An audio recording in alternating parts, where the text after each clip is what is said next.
Irmãos, eu quero falar hoje, começar a falar do nosso estudo aqui, a partir de uma história macabra que aconteceu comigo nesses dias, na semana passada, se não me engano.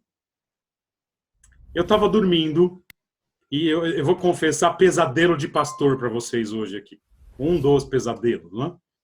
Eu dormi e sonhei que tinha que atender uma pessoa que tinha um familiar possesso de um espírito demoníaco, enfim, espírito imundo. E fui lá e fiz o que tinha que fazer, orei e tudo mais, estava sonhando. Só que foi um sonho tanto quanto assustador.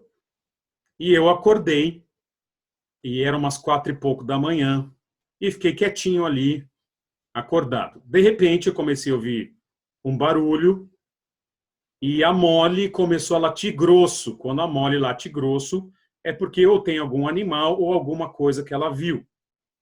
E 4 e meia da manhã, tudo escuro, uma noite sem lua, uma noite realmente escura. Eu saí lá fora com minha faca, eu tenho minha faquinha que eu durmo aqui. Então, se você quiser entrar na minha casa às 4 e meia da manhã, saiba que você vai ser recebido a faca, né? Mas se for você, a gente passa manteiga no pão e toma um café. Mas se for uma pessoa que eu não conheço, vai ser recebido de outra forma. Mas veja, eu saí ali naquela noite escura, não tinha nada, mas voltei para a cama e tentei dormir, mas confesso que fiquei com medo. Não é comum esse tipo de sonho, não é comum. A Molly raramente late à noite. E ali, conforme eu estava suando frio ali, voltando para a cama, veio em meu coração um salmo extremamente conhecido para esse tipo de momento. E é o salmo de número 91. E eu quero ler com vocês o salmo de número 91, porque ao ficar sem sono naquela noite, naquela madrugada, me veio uma forma diferente de encarar o salmo 91, mesmo com essas experiências macabras que eu tive aí, mas é uma forma de encarar especialmente o versículo 1º do salmo, que é muito pouco falado. Então, abra comigo o salmo 91, você abre na sua versão aí, eu vou ler para vocês aqui o salmo 91, que diz assim, olha lá. Aquele que habita no abrigo ou no esconderijo do Altíssimo e descansa à sombra do Todo-Poderoso, pode dizer ao Senhor, Tu és o meu refúgio e a minha fortaleza, o meu Deus em quem confio. Ele o livrará do laço do caçador e do veneno mortal. Ele o cobrirá com suas penas e sob as suas asas você encontrará refúgio. A fidelidade dele será o seu escudo protetor. Você não temerá o pavor da noite, nem a flecha que voa de dia, nem a peste que se move sorrateira nas trevas, nem a praga que devasta ao meio-dia. 1000 poderão cair ao seu lado, 10.000 à sua direita, mas nada o atingirá. Você simplesmente olhará e verá o castigo dos ímpios. Se você fizer do Altíssimo seu refúgio, nenhum mal o atingirá. Desgraça alguma chegará à sua tenda. Porque aos seus anjos ele dará ordens a seu respeito, para que o protejam em todos os seus caminhos. Com as mãos eles o segurarão, para que não tropece em alguma pedra. Você pisará o leão e a cobra, pisoteará o leão forte e a serpente. Porque ele me ama, eu o resgatarei, eu o protegerei, pois conhece o meu nome. Ele clamará a mim, e eu lhe darei resposta. E na adversidade estarei com ele. Vou livrá-lo e cobri-lo de honra. Vida longa eu lhe darei e lhe mostrarei a minha salvação. Irmãos, lendo esse salmo, uma leitura mais rápida, ele parece que ele é o sonho de consumo teológico de todo pregador da prosperidade e do coaching. Porque as promessas desse salmo se resumem a 3 P's: proteção, paz e prosperidade. E o nível de cada um desses P's, paz, proteção e prosperidade, o nível que o salmo promete é um nível tipo Hollywood. Versículo 4, por exemplo, me senti um Indiana Jones, olha lá. Ele o cobrirá com suas penas. Desculpa, versículo 3. Ele o livrará do laço do caçador e do veneno mortal. Cara, me senti um Indiana Jones. Versículo 4 me dá a ideia das cruzadas. O camarada com o escudo. A fidelidade dele será o seu escudo protetor. Versículos 5 e 6 são os versículos que Bolsonaro e Trump adorariam. Você não temerá o pavor da noite, nem a flecha que voa de dia, nem a peste que move sorrateira nas trevas, nem a praga que devasta meio-dia. O sonho deles é que isso acabasse. Versículo 7, eu me lembrei do Matrix. 1000 poderão cair ao seu lado, 10.000 à sua direita, mas nada o atingirá. Versículo 8, me lembrei do filme antigo do Superman com olho laser. Você simplesmente olhará e verá o castigo dos ímpios. Enfim, versículo 13, você pisará o leão e a cobra. Indiana Jones de novo. Vocês sabem que na igreja pentecostal se cantava antigamente que a gente pisa na cabeça da serpente, as pessoas pulavam, né? Parece esse versículo aqui. E versículos 14 a 16 falam de vida longa, uma espécie de você é o chuchu da marmita de Deus. Por isso, o Salmo 91 tem sido o campeão de Bíblias abertas, em escritórios, em clubes, quadros de vidro em prédios comerciais, pessoas que não querem mal olhado, igrejas neopentecostais, Bíblias abertas em aparadores de família. Paz, proteção e prosperidade nível Hollywood. Quem não quer? Queridos, olha que coisa linda aqui nesse salmo. Quando a gente olha o salmo, enquanto muitos pensam, eu acho que eu sou especial. Esse é aquele salmo que as pessoas gostam de falar, esse salmo foi escrito para mim. Mas tem um porém nesse salmo aqui. Tudo isso que nós falamos de paz, proteção e prosperidade, ele depende de um versículo. Tudo isso de bom que vem aqui, que a gente gostaria de ter, nesse nível do salmo aqui, depende de um versículo que tem sido cantado há várias gerações. Esse versículo, eu dei uma procuradinha na internet para ver se tinha alguma gravação. Acho que a pessoa mais jovem que gravou esse versículo tem uns 93 anos. E aquele versículo que a música diz assim, aquele que habita no esconderijo do Altíssimo, a sombra dos... Essa música, chamar ela de antiga dá uma juventude que ela não tem, né? Porque, de fato, essa música ela deve ter sido cantada por Moisés, né? Enfim. Mas olha que interessante, quando a gente lê esse primeiro versículo, aquele que habita no abrigo ou no esconderijo do Altíssimo e descansa à sombra do Onipotente, talvez pela linguagem tão poética que é colocado o primeiro versículo, a gente não percebe, primeiro, o que esse versículo está dizendo, e a gente não percebe que esse versículo ele é a chave interpretativa de todo o Salmo. Porque existe entre o versículo 1 e os demais versículos do Salmo uma relação de causa e efeito. Tudo o que acontece nos versículos 2 a 16, tudo isso depende do que acontece no versículo 1. E o que eu quero lidar com vocês hoje, vou jogar no chat aqui para vocês, é o que diz o versículo 1. Eu já joguei os 2 pontos do sermão para você depois estudar aí. Mas veja, se a gente for resumir o Salmo, então o Salmo está dizendo o seguinte, que Deus reserva paz, proteção e prosperidade a alguns de seus servos. E a gente vai descobrir no versículo 1 a que tipo de servo tem uma tendência a receber alguns dos benefícios até nesta vida que eventualmente Deus tem para alguns dos seus servos. Quais são os servos que podem eventualmente desfrutar dos versículos 2 a 16? A gente vai falar isso no Antigo Testamento só como uma promessa e no Novo Testamento como um princípio. Só para vocês entenderem.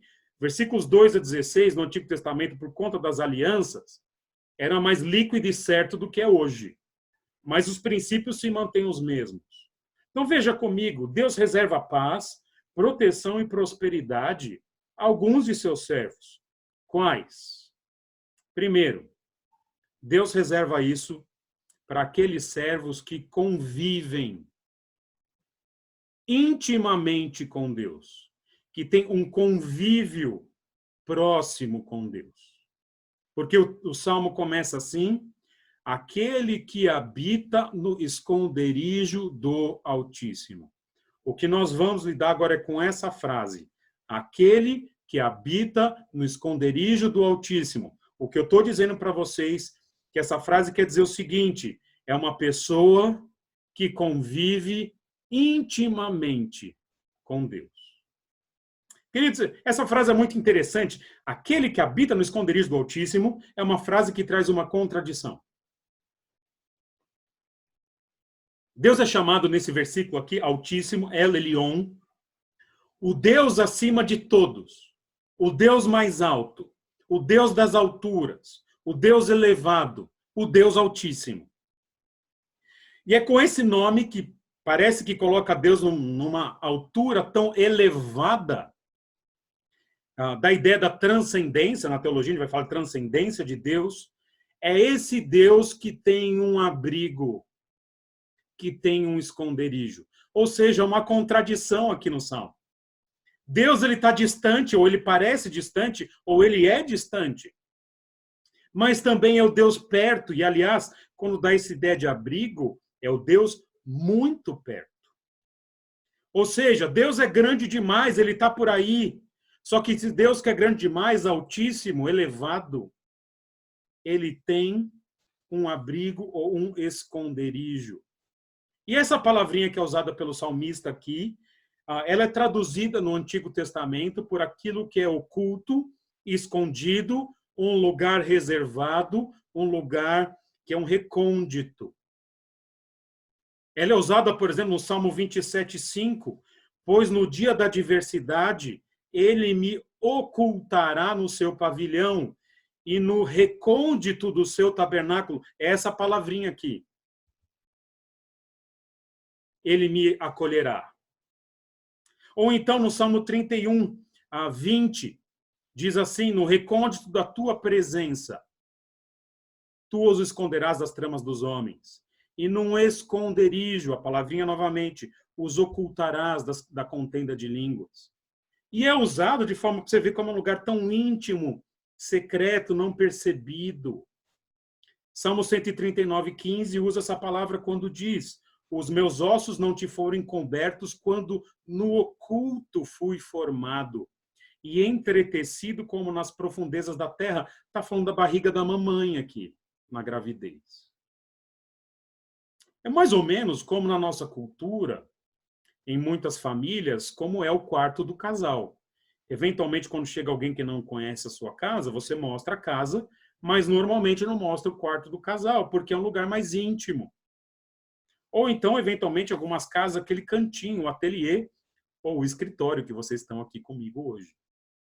Então, o que o Salmo está dizendo é o seguinte: todos os benefícios dos versículos 2 a 16, eles estão relacionados a alguém que frequenta esse ambiente íntimo, pessoal, simplesmente para estar com o Deus Altíssimo.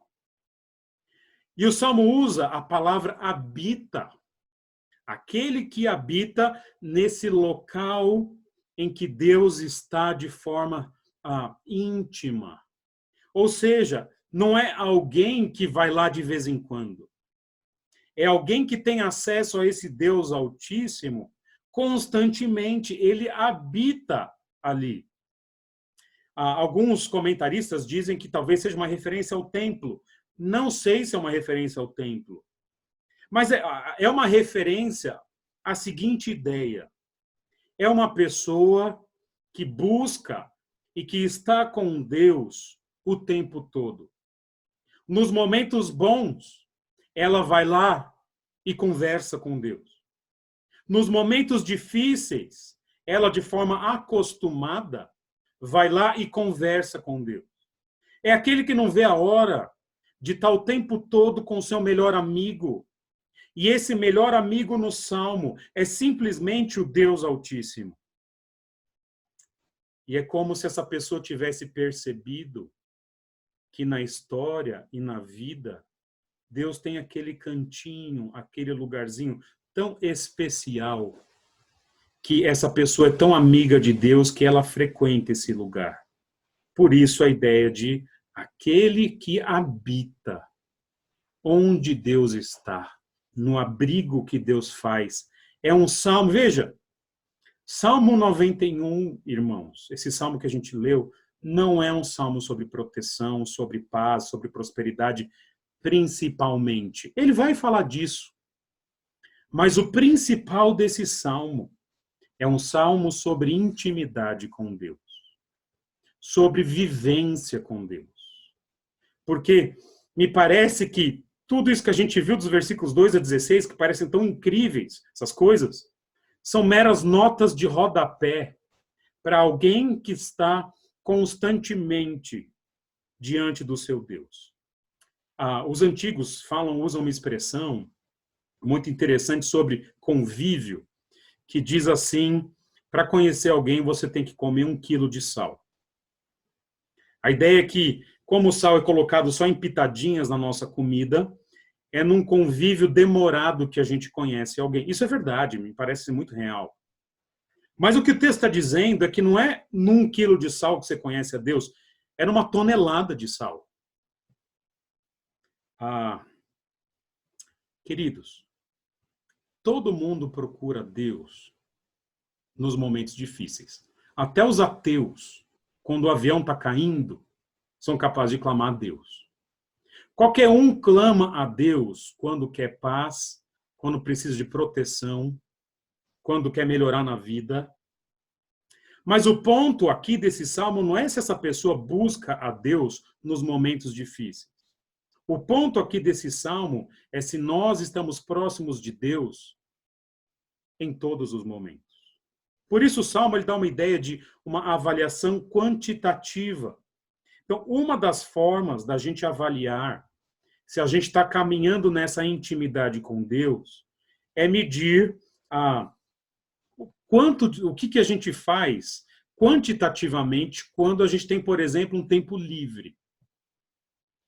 Quando eu e você temos tempo livre, sabe quando chega aquele feriado, aquele momento esperado na semana, a pergunta que eu deixaria para você e para mim, é uma pergunta que não precisa ser respondida publicamente, é o que nós fazemos com o nosso tempo livre? Esse camarada, ele habita onde Deus está em todos os momentos, inclusive no tempo livre. Essa é a avaliação quantitativa. E a segunda avaliação que a gente poderia fazer a partir desse salmo é a avaliação qualitativa. Quais são as atividades, corretas ou não, lícitas ou não, que de fato nós mais amamos? Se eu pudesse viver num lugar em que ninguém soubesse o que eu estou fazendo, se o próprio Deus não pudesse saber o que eu estou fazendo, isso que eu faço, que me deixa realizado, nesses momentos em que eu quero simplesmente ter alegria, prazer e tudo mais. Se ninguém pudesse saber, se ninguém conhecesse o que a gente faz, isso que a gente ama, o que é isso que eu e você fazemos? Essa é a avaliação qualitativa. Nesse salmo, o salmista, ele está dizendo que aquela pessoa que tem prazer de estar próximo de Deus o tempo todo, é essa pessoa para quem o salmo foi escrito. É aquilo que aquele indivíduo faria. Queridos, o que eu quero propor para a gente, primeiro, não é uma ideia legalista do que a gente deve fazer, mas um alvo do que deveria ser uma vida de proximidade com o nosso Deus. Porque como a gente tem tempo livre, e eu vou mencionar atividades que eu faço no tempo livre, eu gosto de fazer, Não há nada de errado em si nessas atividades. Mas veja que interessante. Quando a gente tem tempo livre, muitos de nós tiram tempo para dormir. Há pessoas, eu conheci pessoas que todo sábado, você trabalhava bastante, todo sábado, dormia o dia inteiro. Tem pessoas que no tempo livre fazem churrasco, adoram churrasco, né? Tem pessoas que no seu tempo livre é dia de lazer, futebol, tênis, videogame. Tênis é muito importante. Nada disso é errado. Mas muitas vezes a gente não coloca na nossa conta que talvez o nosso tempo livre seria um tempo de aproximação com o nosso Deus. E, gente, nós estamos numa quarentena. No mínimo, nos deslocamentos, a gente tem mais tempo agora. Aqui no lago, aqui no Palavra da Vida, tem aquele lago dourado, aquele lago maior, e está cheio de banco em volta do lago. E foram sendo colocados ao longo dos anos, a maioria dos bancos foi colocado por particulares, mas são usados publicamente. E eu aqui no lago, acabei escolhendo um banquinho que é meu. Se você mora aqui no PV aí, já saiba que tem um banquinho aqui no lago que é meu. Eu vou lá toda segunda-feira, de vez em quando, em outros momentos eu vou também, mas é o meu lugarzinho no lago, é meu, é meu. Essa semana eu fui caminhar com a Molly e aconteceu uma coisa terrível.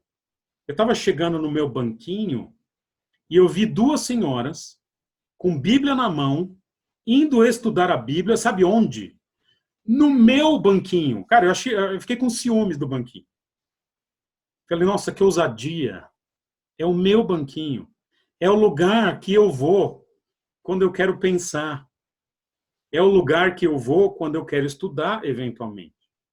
É o lugar que eu vou quando a turminha aqui está com algum compromisso. Em vez, às vezes, de ficar sozinho, eu vou lá para sentir o vento, ver as ondinhas do lago. É o lugar que eu vou quando eu tenho algum problema meu ou da igreja e preciso orar. Então, esse banquinho é o meu lugar acostumado. A Molly até meio que sabe onde é, e quando eu passo ali, às vezes dá uma puxadinha, achando que a gente vai ficar no banquinho, às vezes. Queridos, o que eu quero propor nesse salmo é que, assim como eu tenho um lugarzinho que eu vou quando é importante para mim, eu quero propor que Deus seja esse nosso lugar acostumado, esse nosso banquinho no lago. Porque se eu e você desejamos que Deus tenha sensibilidade quando a gente precisa de paz, proteção e sustento, que Ele seja, antes disso, o nosso lugar acostumado. Que, havendo a possibilidade de estar com Deus, esse é o alvo que eu gostaria de ter. E talvez que seria legal você ter também, e é difícil ter. Mas que o nosso coração palpitasse. Opa, hoje eu consigo estar lá de novo. Hoje eu vou estar onde Deus está. Irmãos, isso é um baita de um desafio. Porque, no fundo, a gente vive a nossa vida, eu vivo assim, e você também, pensando mais na gente. Mas o que o Salmo propõe é que aquele que habita onde Deus se esconde é essa pessoa que tem o favor de Deus. Porque Deus reserva paz, proteção, sustento, prosperidade para alguns dos seus servos. Primeiro, os que convivem intimamente com Deus. E o segundo ponto aqui, falando da segunda parte do versículo, aquele que habita no abrigo do Altíssimo, nós já vimos aqui, a segunda parte diz assim, e descansa à sombra do Todo-Poderoso. Então, esses benefícios do Salmo, eles estão reservados aos que convivem com Deus, que habitam no abrigo do Altíssimo. E, em segundo lugar, esses benefícios estão reservados para quem descansa interiormente na soberania de Deus. Descansa à sombra do Todo-Poderoso. Então, os que descansam interiormente na soberania de Deus. Aquele que descansa à sombra do Onipotente. Então, se o primeiro requisito, aquele que habita, tem que ver com esse hábito, esse convívio, essa presença constante, o segundo requisito tem que ver com a condição interior dessa pessoa que habita o lugar que Deus está. Ou seja, o primeiro requisito é esse conviver tem que ver com onde e com quando nós estamos com Deus. Onde Deus está e sempre. Mas o segundo requisito, que é descansar à sombra do Todo-Poderoso, tem que ver com o como. Como estar diante de Deus. Trata da ideia de que o nosso íntimo, o íntimo do homem que vai se encontrar com Deus, ele tem que ter algumas características. Porque uma coisa é buscar o Senhor, está sempre lá. E outra coisa é, ao buscar o Senhor, descansar nele. Irmãos, se já é difícil a gente buscar Deus com frequência, o desafio de descansar em Deus é muito grande. Muitos de nós nos acostumamos com a ideia de devocionais diárias, de ler a palavra de Deus, de orar um pouquinho. E a gente coloca isso, aprendi no seminário, nós tínhamos até nota de avaliação de devocional, mas muitos de nós se colocam diante de Deus com alguma frequência para falar. Muitos pensam que estar diante de Deus é falar ou fazer alguma coisa, estudar, ler a Bíblia. Nada disso é errado, pelo amor de Deus. Quando você ora, você está falando com Deus. Muitos entendem que, eu li a Bíblia em tanto tempo, olha que legal, 3 meses, 6 meses. Legal, bom demais. Mas o que o Salmo está dizendo é que alguém que, ao buscar a Deus com frequência, tem em seu íntimo uma atitude de paz e de descanso, porque Deus é soberano. Ao estar com Deus, ele não se preocupa com mais nada, porque ele está descansando à sombra de um Deus que é todo-poderoso. Queridos, esse nosso tempo individual com Deus, se é que ele existe, a pergunta que fica é quanto que desse tempo é de fato um contemplar seguro na presença de Deus. E a proposta que eu tenho para os irmãos aqui nesse salmo é a gente compreender que o tempo com Deus deveria ser mais ou menos o tempo quando a gente vai para a praia, pelo menos quando eu e minha família vamos para a praia. A gente vai para a praia, a gente gosta de ir para a praia no mínimo uma vez por ano, cada família estabelece a sua frequência, mas enfim. Então, o que eu gosto de ir para a praia é que é o seguinte, você chega na praia, aquele dia lindo, você vai lá, às vezes já tem o guarda-sol montado, ou você monta o seu guarda-sol, aquela praia maravilhosa, aguinha quente e cristalina no mar, brisa suave.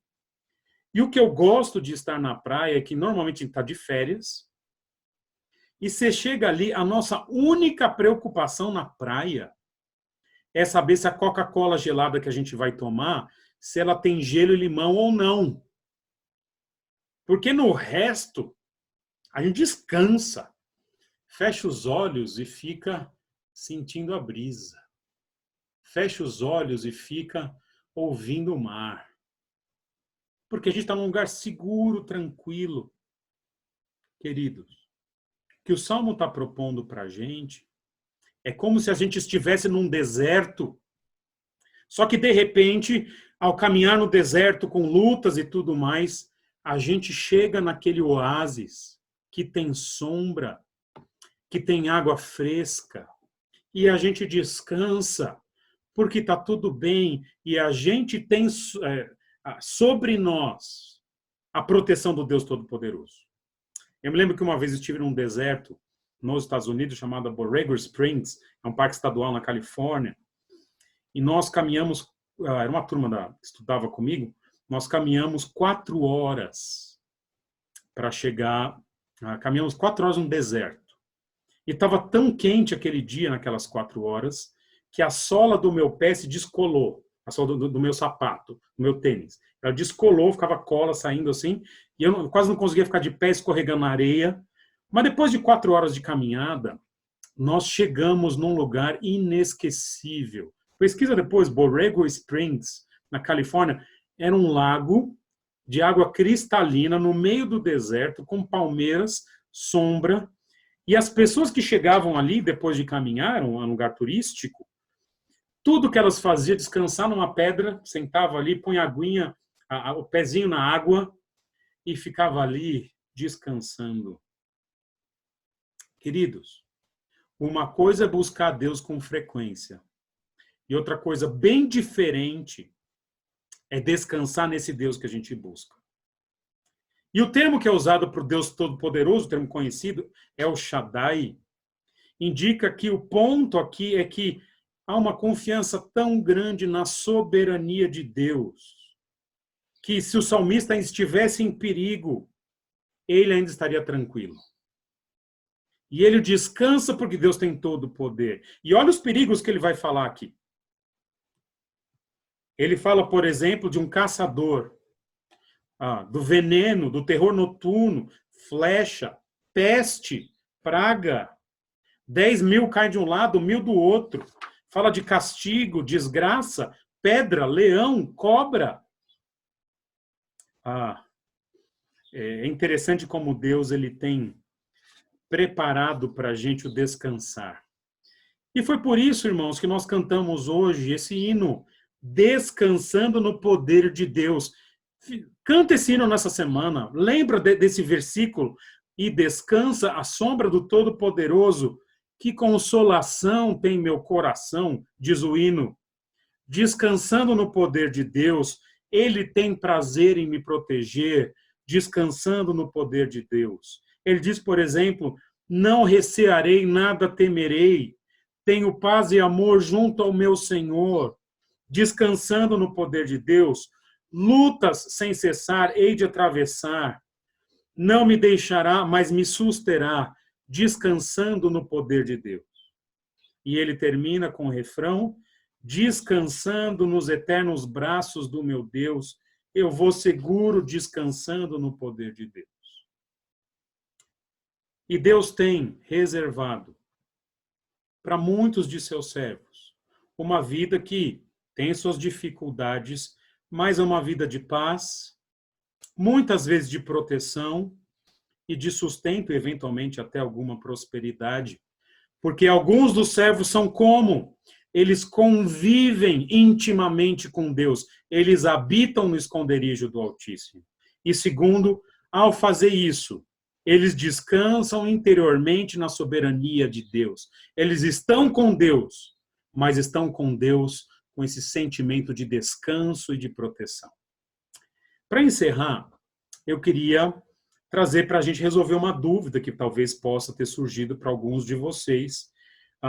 Se esse salmo está pregando, então, essa paz, prosperidade e proteção, será que isso não é isso não é um jeito de dizer que nenhum mal sobrevém para os cristãos ou para os servos de Deus que vivem aos pés de Cristo e tudo mais? Eu quero fazer uma ressalva nesse salmo aqui. Esse salmo ele foi usado no Novo Testamento por ninguém menos do que o próprio Satanás, em Mateus capítulo 4, versículos 11 e 12. Satanás cita esse salmo quando leva Jesus para o ponto mais alto do templo e diz, Jesus, hora de fazer bungee jump. Você vai pular daqui e os seus anjos vão te sustentar, porque está escrito, olha o que o diabo disse, e ele cita os versículos 11 e 12 desse salmo, porque aos seus anjos ele dará ordens a seu respeito para que o protejam em todos os seus caminhos, com as mãos eles o segurarão para que não tropece em alguma pedra. Diabo cita esse salmo para dizer, Jesus pode pular que nada vai te acontecer.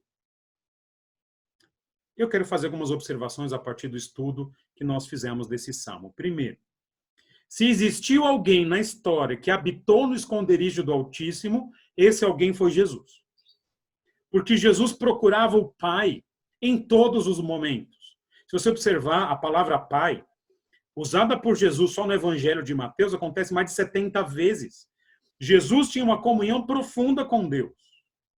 E se existia alguém que confiou e descansou em Deus, esse alguém foi Jesus, a ponto dele ficar 40 dias sem comer no deserto e esperar a provisão de Deus, porque ele descansava que Deus ia supri-lo. Mas quando o diabo usa esse salmo para tentar Jesus, Jesus equilibra o que está escrito nesse salmo com uma outra passagem. Jesus cita Deuteronômio capítulo 6, versículo 16, Deuteronômio 6,16, que diz assim: não tentarás o Senhor teu Deus. A ideia é a seguinte, para a gente equilibrar o que está escrito nesse salmo. Embora o Salmo 91 enfatize a paz, a proteção e a prosperidade para aquele servo que tem intimidade com Deus e que descansa no poder de Deus, é necessário equilibrar essa ideia com nós não nos colocarmos propositalmente em situações de risco, em situações que nós procuramos o problema. Porque a gente pode, sei lá, talvez buscar e ter, talvez algum dia, muita intimidade com Deus e confiar plenamente na soberania dele. Mas desculpa, irmão, se você saltar sem paraquedas, é provável que você morra. E se não morrer, vai machucar um pouquinho. Você pode viver em comunhão com Deus, habitar o seu esconderijo, confiar que Deus é soberano. Mas se você sair de casa sem máscara e abraçar e beijar as pessoas, é possível que você pegue Covid-19. Se você fizer festinha na quarentena, sei lá. Porque me parece que o Salmo defende que Deus tem uma tendência a proteger, a cuidar dos seus servos mais próximos, mas esse indivíduo ainda passa pelas mesmas adversidades. O versículo 15 diz: ele clamará a mim e eu lhe darei resposta, e na adversidade estarei com ele. Não é um selo de proteção, corpo fechado. O ponto é, quem está próximo de Deus e quem descansa na soberania de Deus, quem não se coloca desnecessariamente em risco, mesmo nas piores situações, ele pode contar com o cuidado e a presença de Deus. Assim, queridos, o Salmo 91, a partir do versículo 1, ele é um grande incentivo a uma vida de intimidade com Deus e a uma vida de descanso no nosso Deus. E eu quero ser honesto com os irmãos. Eu estou muito longe desse salmo aqui ainda. Mas não é porque a gente eventualmente está assim, que a gente não deve almejar essa intimidade, esse descansar interior, estabelecer como alvo, correr para o nosso Deus, não só quando a gente precisa, mas em todos os momentos. E ao correr para o nosso Deus, descansar na soberania que Ele tem. Irmãos, é isso que eu tinha para nós nessa manhã. Nós vamos orar então. Oremos juntos. Senhor,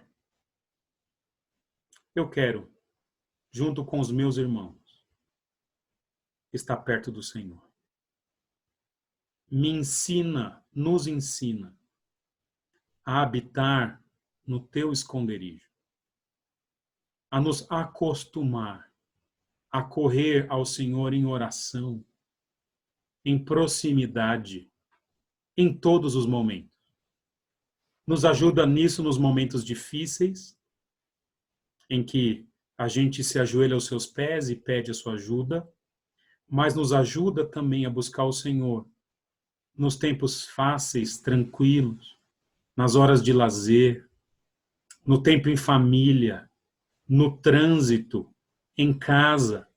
Nos dá, Senhor, uma habitação, um convívio próximo com o Senhor. E, Senhor, eu te peço que ao fazer isso, que quando estivermos com o Senhor, que a gente descanse. Que a gente aprenda que oração não é só falar, que oração também é contemplar. Oração também é acalmar-se e saber que Deus é Deus. Nos dá essa dimensão, Senhor, de que o Senhor é todo poderoso e a gente pode descansar na sua sombra. Faz isso comigo, com meus irmãos. É o que eu te peço e te agradeço em teu nome. Amém.